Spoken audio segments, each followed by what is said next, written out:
Ladies and gentlemen, welcome to the Johngy or Else podcast. I, of course, am who else but Tommy Ellison with me as always. Coming to us from Skokie, Illinois, the man on the beat from johngysbeat.com, Mr. Jonathan Horatio Robleski. Just call me Ho.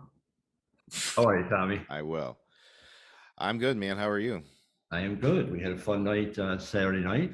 Yeah, we just we're coming off the heels of having seen Al Snow and David Vox Mullen in their comedy show, and we'll get into that on another episode. But it was one hell of a night. And There's a lot to unpack on that one. A lot to unpack, so we can't get into all of it right now. All I can say is it was great, and we are going to definitely be reviewing that soon. But until then, we have with us another wonderful guest. Tell us about it. Her. I will. Yeah. Don't watch. The guest isn't it. She is her. Tell us about her. Well, she's a lovely young lady. Her name is Becca Vadina. She specializes in doing hair extensions, coloring. She's been doing it for a long time now. And she also is into a lot of other things where she, I think, does a service to everybody by trying to empower those around her, those who follow her on social media, and I tend to cross paths with her from time to time, and she's just always got a smile on her face, and she's a mother, and she's got a beautiful little girl, and who's just a cutie pie, and but she's a fun and seems enthusiastic about life, and I like her energy a lot, and so I wanted to get her on the show so that she could spread it even further through this Let's show. get it on then. So that being said, ladies and gentlemen, welcome to the show, Miss Becca Vadina.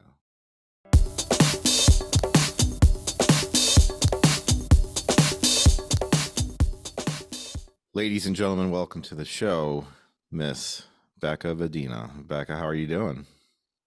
Good. How are you guys? Doing good. Welcome to the show. Yeah, Thank we're you. good. So we wanted to have you on, kind of to get to know you and talk to you a little bit about what you do, and you have your own hair salon, right? I do. I have my own business. Yes. I hair out of a salon, but I do have my own S corp to back up my name. Yeah, and tell me about how you got into it now, because you specialize in extensions and coloring, right? I do. Yeah. So at what point in life did you decide that was something that you were passionate about and enjoyed doing, and wanted to go so far as to start your own business doing it? Yeah. I was always that girl in high school that did everyone's hair for like homecoming and prom and like things like that. And just to like see the reactions that they just loved it and like felt great about themselves, I thought that was awesome. And so after high school, I was like, I don't know what to do. I don't want to go to college, like whatever. So like I was like, I'm gonna go to beauty school. And so I did, and that took about a year. And so I was 19, graduated, and I've been doing it for almost 9 years now. Oh, wow. And so why coloring and extensions in particular? Because that's your area of expertise, right? Yes. So back in the day when I first started, I did all the services. I used to do a little bit of nails too on top of that, and men's haircuts and like all this kind of stuff. And I actually went to barber school on top of that. So I have a second license, which is pretty cool, but like I don't utilize it too much.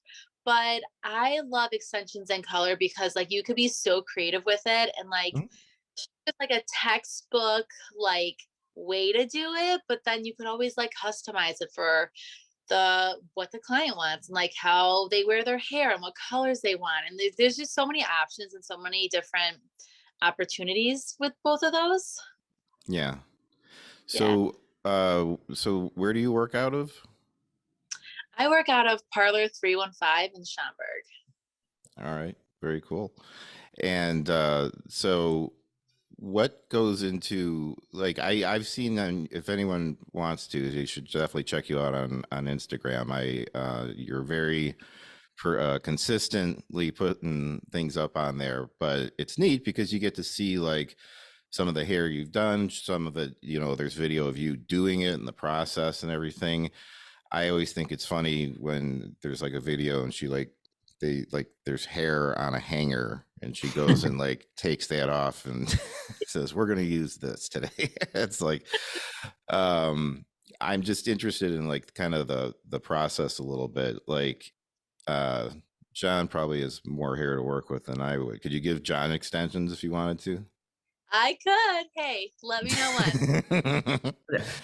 I trust your abilities, but I think I'm probably better without the extensions. Well, I don't know. I don't Now, know. Tommy, on the other hand, he needs a lot of work. Well, I don't think I have enough to put on there, but Well, that's a good question. Could you put like how long does the hair have to be? Could you put extensions on his mop?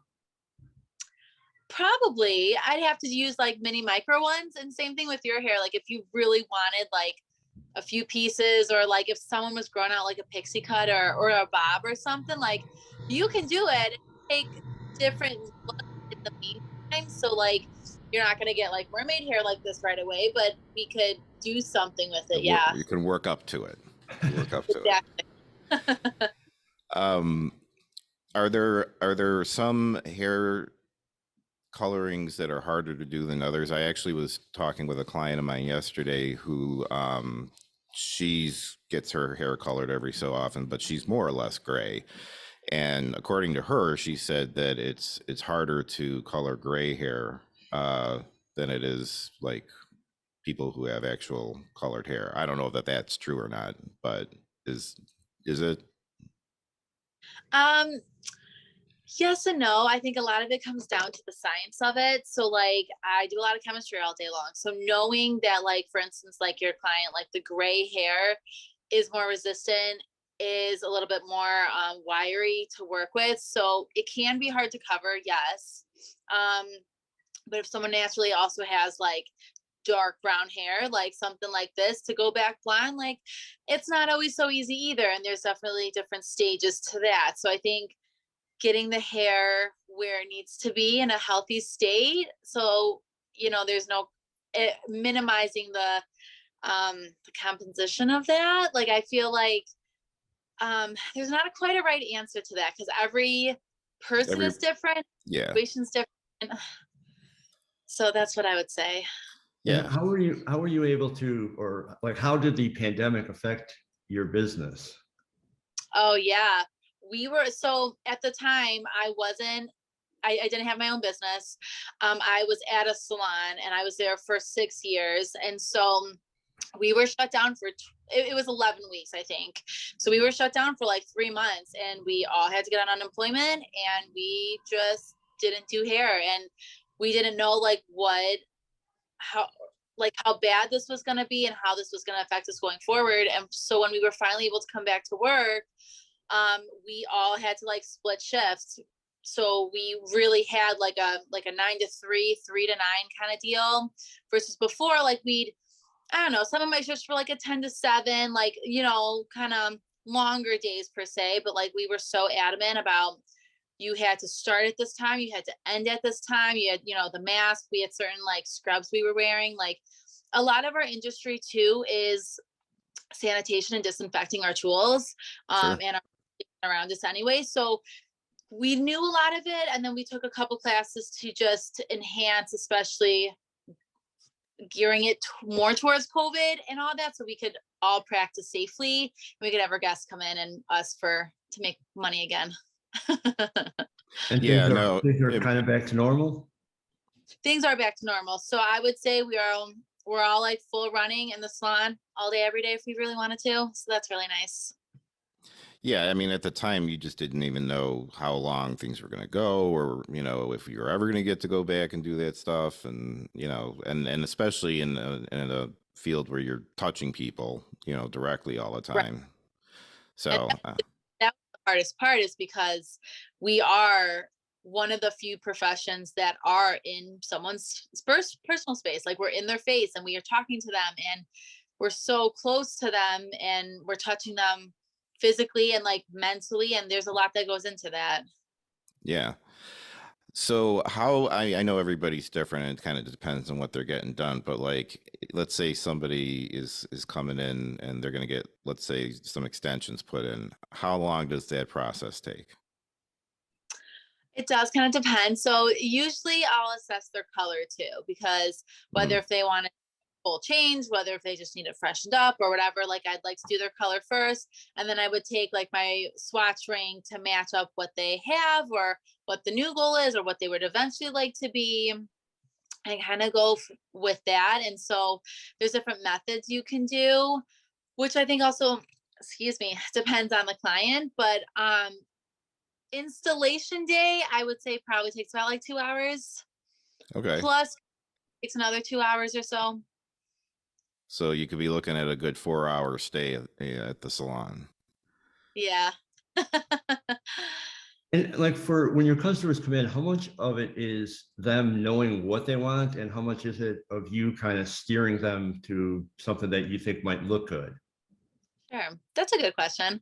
Um, I think a lot of it, especially since I've been doing this for so long, I've had a lot of my clients for so long that they're like, was there anything new you would want to do? Like, what do you want to try? You want to, just kind of get creative, which is like great because in color, like you can do that. And I love this profession because it's very based off of art and, Hmm. the color wheel, and you could customize it per each guest. And like, have I had people, some of my guests like say, hey, I want to do this and this. And I'm like, what if Yeah. we redo it and make it a little bit softer or more towards your skin tone or whatever the case is? And some are like, yeah, let's do that. And some are like, nope, I want this and this. And I'm like, it's your hair. Like, I will Yeah. do whatever you want. I'm there to guide if needed or whatever. But I think it depends on the person though. Yeah, I kind of have the same thing with the guy who does my hair. And I mean, I've only been getting my hair cut professionally for about a year now. And but it's the same because I used to just do it myself. Um, but yeah, I've like, I've come to him and been like, I want to try doing something like, what do you think about this? And he'll be like, well, I think, your head shape would look better with something like this, kind of close to what you're looking for. But, and so, and I'm always just like, well, you know better than I do. So, I'll bring in like a hint of an idea or a direction. And then I'm like, if you don't think that's going to work on me, you'll know better than me. So I trust him. Um, One thing I'm imagine that we probably have in common in our respective professions is that I would assume that if you're spending that much time with people, you probably get to play therapist quite a bit. And Yeah. yeah, do people come in and vent to you a lot? Absolutely. And that's one of the reasons why I feel like I love what I do is Hmm. because get to know people and specifically women on a deeper level of what's going on in their personal life, what's going on at work, is their husband an asshole, Yeah. what about their know like a lot of their lives, which is great. And I feel like I'm that one person, like I'm not telling anybody. Like I wish that you can come to me. And if you need something or if you want to cry the whole time, great. If you want to talk and chat and whatever, we could do that too. And like you being in my chair and leaving, and hopefully for the rest of that day, if not the next couple days, that you could flip your hair around. You Hmm. can show that this confident kind of woman that you can conquer anything. And like, I really love that women feel like that coming out of what I did for them. Yeah, it gives them a sense of empowerment because not only do they emotionally, feel maybe a little freer, but now they physically also feel more confident about themselves, and that's a great springboard into a good week or a good month or who knows. So I totally get it. I get that with all of my clients, and a lot of them will apologize and be like, "Oh, I'm sorry, I'm going on or whatever." And I'm like, "No, I'm like, as far as I'm concerned, I'm in the business of helping people with better health, and that includes mental Right. health, and venting and talking to people, and letting it out to a third party who's not, doesn't have a dog in the fight, is a big benefit. If I get somebody at the end of a workday and they spend the entire hour complaining about their boss or their job or whatever, by the time they get down to the dinner table to sit down with their family and their, or whatever, they already have gotten all of that out and they can be present with their family and not, use that time to just bitch about the day and stuff. And I think that's great, you know. I do think that's great too. And everyone needs an outlet and needs something to feel better about, whether if it is their hair or their physique or whatever the case is, like everyone needs something.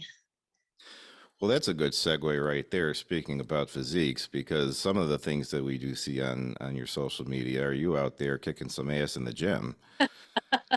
Yeah. She can squat and deadlift like nobody's business, and she's very consistent and serious about it. And I know you used to be into gymnastics. Am I correct? Yes, you are correct. So I Well, did gymnastics when I was little, all through high mm, school, all that fun stuff. And as much as I'm an outlet for a lot of people, like going to the gym now is an outlet for me, and we all hmm, need that.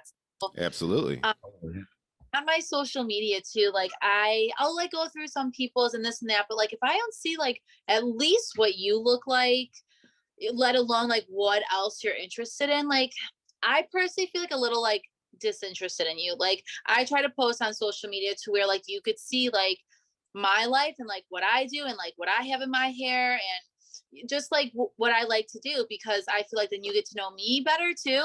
Yeah. And so I post about my daughter, I post about the gym, like I'm a single mom, like I feel like I could connect with people a little bit more on a couple different levels, and like I want them to know that they're not alone, that they can work, Hmm. be a single mom, go to the gym, do all this stuff. It takes a lot of dedication, but you can do it. No, you do. I can tell, make a point of trying to help, lead by example and empower other women out there. Right. And you do have a very beautiful little girl. She's adorable. And like I've told you, I think, from what I've seen, I think you're a very good mom. And, she's got a good role model for a Yes. mom. So, It's, um, when did you get serious about being in the gym as much as you are? I mean, was it kind of a gradual thing that came out of being in gymnastics and then you just kept running with it? Or was there a turning point where you were like, okay, it's time to, I like this and I'm gonna just go for it? yeah, a little bit of both. After gymnastics, I had no clue how to lift weights, but I had like different family members that lifted, that I would work out with them a little bit. And then I just figured it out. I used to go to a couple different gyms, and I'd always find, whether if it was just friends or like people who were like minded in the gym, like how Mm, I was. And then I got pregnant, and then after pregnancy, then COVID hit. Then it was just one after the other, and like then I was at my heaviest, and I had this trainer years before, and I messaged him on Facebook, and I was like, "Hey, I don't know if you remember me, but like I'm like almost 2 years postpartum, and I'm like I hate how I feel, I hate how I look, like I don't feel good 99% of the time. I'm like I just need that extra little help." And so before that point, I was going to the gym, at least consistency, but then I felt like stagnant. And I'm like, I need yeah. to do something a little bit more. And so I've been doing that now for just over a year. Well, you've made a lot of progress from what I can tell in a year. And now, I mean, and I knew you a year ago, and I know we all see ourselves, in our eyes very differently than everybody else does. But I mean, from the day I met you, I never thought for a second that you didn't look good or something like that. I mean, so, but I mean, I can also see the difference in, your generally your tone and everything in your body and stuff. It's cool. It's neat. I like seeing, someone going out there and just having that enthusiasm for it. It's infectious. And again, I think that's something that you are able to bring through your social media is, you can inspire people a lot. And It's one of the reasons I wanted to have you on, because it's not just, you know, you being into hair and your job and stuff, but it's also about, you know, you live a very I don't know what the right word is. I don't want to say aggressive, but I don't know. You're very, you're just out there doing it, you know, and I can tell that you're just, you know, pedal to the metal and not looking back, you know, and it's very cool. I one question I have that I would ask pretty much anyone who does hair or anything sort of like that is, who does your hair? Oh, I was going into that. Yeah. Do you do your own, or does someone else do it? Is it too hard to do it by like on your own head, or you got to have someone else do it? It's a little hard to do it if I really need it done for whatever reason. I might attempt it by myself, but very rarely. But I do have, there's a group of us that has actually left the salon that we all came from, and we're all on our own. We all do our own thing now. But like those are like the girls who I trust with my hair, with my color. Yeah. And one girl who works, she's probably about maybe a mile from where I'm at. So like Hmm. we'll do hair every so often. And then for my extensions, I have like one of the girls where I work out of do my extensions. So I have Nice. two different girls. And how tough of a customer are you then? Like, Yeah. you know, Yeah, if because you know what you're talking about and you know what you want and everything. Yeah. Yeah, that's a great question. I'm not that picky of a client, I would say. I do like, if like these pieces I like a certain way and I like a certain color. So I am always like, I think we should do this, you know, and I'm kind of set with that. But everywhere else, I mean, I've had all kinds of colors, so I'm kind of used to like Hmm. the changes and just, hey, if it doesn't go wrong or correct, then we'll just fix it. We'll put something else over it. Like, I'm not super crazy, but like I like what this is doing for me, and I like these pieces a certain way as of right now. Well, it's the cool thing about that stuff though, is that you can change it up and mix it up and play Exactly. around with it and do different colors and all sorts of stuff. So that's Yeah. pretty neat. one other question I had about hair, not that you would tell people, but if you're with friends or you know anybody you're with, like, does it go through your mind like, wow, this person should do this with their hair? Oh, Like, you totally. start going through that. Yeah, I totally. Usually, hair is like what I notice first. You know, people say, "Oh, I noticed your smile first. I noticed your hair." Like, I just notice people's hair immediately, and like my friend, I do a lot of my friends' hair, so like that's not always like an issue. But like some people, whether if we're just out in public or if I'm at the gym or like wherever, and like we're going out, or if I meet like someone else's friend, I'm like, "Hey, what if we added this?" Or "Hey, what Yeah. if we like, you know, like tweak it? Yeah. Here's my If yeah, if you get the right rapport with the person, you can, you know, exactly. casually make a suggestion or something like that. Yeah. Yeah. Um yeah, with what I do and stuff, people worry that that I must be like very judgmental of like their body types or something like that. And it's like it really is like the last thing I'm thinking about, you know, when I'm talking to Right. somebody. But they just think, you know, if you're a personal trainer, you must just, you know, like hold them to a very, you know, high standard or something like that. And I'm like, no, I'm like, everybody's different. Everybody has, you know, and one of the things, you know, I grew up with, both of my parents were competitive bodybuilders, and so I was going to shows since I was like, I don't know, 7 or 8 or something like that. And one of the things I learned early on is that, you know, you might see somebody on stage who, yeah, they don't look as good as some of the other guys or girls or whatever the case is. But you don't know where their journey started though either. You don't know Totally. how much, you don't have no idea how much better they might look now than they did before, or how much better they may feel now than they did before. So Right. in that regard, they've already had a victory, you know, and then whatever Yeah. happens at the show is just whatever. But so I don't think it's ever really fair to judge somebody in that way in the present, because you don't know where they came from to get to where they are now, or where they're still going for that matter. So that's my 2 cents on it. John, who does your hair? An old-fashioned Italian guy in Elmwood Park, what is it, Norwich? Yeah. Yeah. Okay, that's cool. How often do you get your hair done? As seldom as possible. Like I'll let it go for. I mean, I'm not doing the mullet anymore. I mean, those are Yeah. cool. Like well before you guys were born, probably. I think you look good with the mullet, man. I think you could I still rock totally the think mullet. you could pull that off too. That's what mullets, perms, specifically perms for men, are Mm. coming back. Mullets are being modernized, so a lot of Yes. it very much like still tight on the sides maybe, and Mm. then you full mullet going. So that's really cool. There's hope then. There See, is I'm hope. telling you. I I'm could I telling you. could bring I could rock the mullet again. That would be Yeah, really I cool. totally think good. Now, But do I'm not you? gonna dye the hair. Friends keep telling me I should dye my hair, and I said I'm well beyond that. I actually almost said that the other night when we went out on But I'm Saturday but I'm night. well beyond it. I've had this for like I started going gray when I was really young, and Okay. like Like gradually. 12. So now it's like I'm not gonna show up all of a sudden. We're well beyond It that. would be a shocker, I guess, but I mean, I think it would be fun. I mean, See, just but to. this is where color comes in handy. There's so many different options to where if we did color your hair, John, we don't have to cover it completely. We can blend it and we could give you a little bit more pepper to your salt.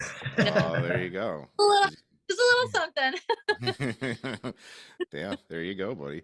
My Now, do niece you? talked me into going purple a few years back. I did that for about a month. It was like Oh, a dark, weird shade of purple, but yeah. it didn't work well in the business world though. Yeah. Do you ever get guys to do like doing hair No, extensions? I mean, not coloring I get, but like, do guys ever get hair extensions? I don't know. Not necessarily. And I don't take any new guy clients at this very moment. I have like my core group of guys that, see me monthly or whatever. And I do color most of their hair. Some I don't, but most of the time I do. But I have my good core group and that's about it right now. Nice. Any Yeah. reason why you're not taking are you taking women clients? I do. I'm always open to new like women clients. I don't necessarily like just cut hair anymore. Like unless you are gonna color extensions, like obviously I'll cut your hair then. But if it's just a haircut, every so often I might not accept new clients like that. But most of my girls are color and cut or color extension and cut. So that could, because that's just what I specialize in. And just to go out of my way to just do a haircut is not always productive. Sure, that makes sense. Yeah. Well, congratulations on everything you've accomplished so far and everything you will accomplish. I mean, you are a force of nature. You are out there doing it all, and I'm glad to see someone out there kicking some ass in life. So, where can people find you online or otherwise, or if they wanted to find out more about you? Absolutely. I utilize Facebook a little bit. A lot of that is a different demographic of like an older crowd, that kind of thing. But it's Becca Vadina on Facebook. On TikTok, it's also Becca Vadina that I try to do TikTok. I'm still kind of learning. Yeah, um, Mainly on Instagram, and it's Color Palette Corporation, and that's color with the U. color with you. Very good. Well, John, do you have any other questions before we let her go? She answered them all. All It's right. been fun. I enjoyed it. Awesome. Thank Well, you guys. Becca, thank you so much for coming on the show. It's great to get to, share your story and you as a person with everybody. And we'll keep in touch and maybe down the road we'll have you back on and see how things are going. Sounds good. Thank you. All Awesome. right, Becca. Thank you again so much. You have a Thanks, great day. Becca. Thanks, guys. All Take right, care. take care. Bye. Well, everybody, that's Becca Vadina, and again, thank you to her for coming on the show. I've known her for probably a year and a half, maybe now or so, and just a very delightful, wonderful girl. Real And positive. I like that. She's real positive and real up. she is, and she really does embody a lot of strength, obviously, and you can tell she's someone who's not only looking to better herself for her own personal goals, but wants to show other people and empower other people that they can do the same. And I think that's a really admirable trait, especially as for someone as young as she is too, because that's something that tends to come more with experience and time. But And it's cool that like she looks at least from what I can gather, she looks at her profession, her career as not just a job. She puts thought into it. She cares about the people. She likes the industry. She likes what she does. And that's really cool. yeah, and she gets to express herself artistically through it too, Good and point. Yeah. I mean I like that aspect of it too, because she, it's and it's something that you can take. I don't want to speak for her, but I'm imagine she takes great pride when she finishes with somebody Oh, and she has to. sees that they look good, and and they feel better. And I mean, even when I just get a stinking haircut, I mean, I always feel better walking out of there, and feel good going into the next couple of days before it starts growing out at a Well, mile an each one hour. is like a little work of art for her. Yeah, yeah. Well, like I said, if you do visit her Instagram, it's cool because there's a lot of like before and afters, but there's also a lot of like videos of the actual process of what she's doing. And I don't know what she's doing, but to watch her doing it is still pretty neat. And I because love that. I love that. I love that she's got the videos of the work in progress. I love watching that. Like I follow a lot, as you know, I follow a lot of comic artists. I love watching their works in progress. right, One of seeing my how first they do what also, they yeah. do. Yeah, yeah. And so And she's one this of my first like hair people that actually watch. So it's really cool. Yeah, and yeah, when we haven't had anyone like her on the show, so it's interesting to get to, like, it's something that neither one of us have any idea about. Clearly. I mean, like like I said, I mean, I cut my hair from like I think 16 until I was 42. So I mean, that's a long time. It's a lot of money saved on haircuts, um True. but I will say, since I've grown it out and I started going to my guy, I do like, it's had to go through a few phases for me to kind of figure out what I'm doing here. But Well, you also had really short hair, so it wasn't like well, no, I had a you real didn't. easy haircut. I shaved Yeah, the you didn't need sides. I a put real a, guy to do that. no, I put a guard on the top and just did that part. Yeah, And then, that was it. I was pretty good at getting it even around the sides, on the back and everything. it was fine. Yeah. It was fine. Thanks. It was fine. That's the best I can get. The It's best you will fine. get. Yeah. Well, anyway, definitely check her out, Color Palette Corporation on Instagram. And she's like I said, she's a real sweetheart and a lovely girl. So thank you Totally. again to her for coming on. And John, if somebody wanted to, Well, I have a question first, if I okay, may. go. Yes, please. But going back to our previous episode, hello there. How did Freddie Boom Boom Washington get his nickname of Boom Boom? Because when he played the bass, it went boom, boom, boom, You know, boom. you would think an expert such as yourself would know the correct answer. Would you like to try again? Because when the girls see them, their hearts go boom, boom. No, he doesn't play the bass. He Does just the likes to air? go boom, boom, boom, boom, boom. Yeah, Well, that's but it.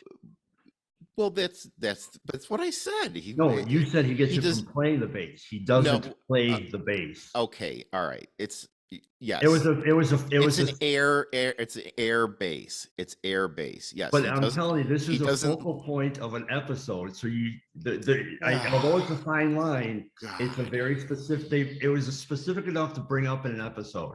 It's yes. He plays the air bass. He doesn't actually play the bass. He plays an upright air bass. Just Okay, saying. I'm sorry I didn't specify that. Jeez, this guy. I'm just saying. I happened to watch the episode where that was on, and I said that jerk. He had it wrong, and he chided I didn't me. have it wrong. I just Yeah, didn't make a you point. I weren't didn't. thoroughly I correct. wasn't specific that it was the air base. All right. I'm sorry. Consider me corrected. Fine. All right. I feel better now. You're just exhausting. You're Look, absolutely you present a exhausting. list of grievances all the time to me. I brought one to you. Take it like an adult and Jesus. move on. we were having a real nice, fun We still are. episode. Had a real nice guest on and everything. We And still then, are. Now our listeners bust my know balls the right at the real end of the story. show. Yeah. And they're happy that I finally got one in on you, you jerk. Nobody's happy about that. They're all happy. All right, John. Well, if people wanted to go online and see what your hair looks like these days, Well, I doubt that. I doubt that. where could they find you? They could find me pretty much anywhere. Just look up Johngy's Beat. But more importantly, they could always find me on the Johngy or Else podcast, available on YouTube, Spotify, and occasionally in various articles I write. Yes. Where could they find you, oh sir, oh sir? Now, last time you said that we didn't need to keep doing this, that we don't need to keep telling people where they find us on social media. You asked me, so I'm returning the favor. My rebuttal to that is that any one of these episodes could be the first episode that somebody's listening to. And at the end of the episode, they might want to know where they can find us on social media. And then you jump in and be like, they know where to find us. Well, you're also the guy that says we don't need to put our names or our logo or anything on these either. They already see it.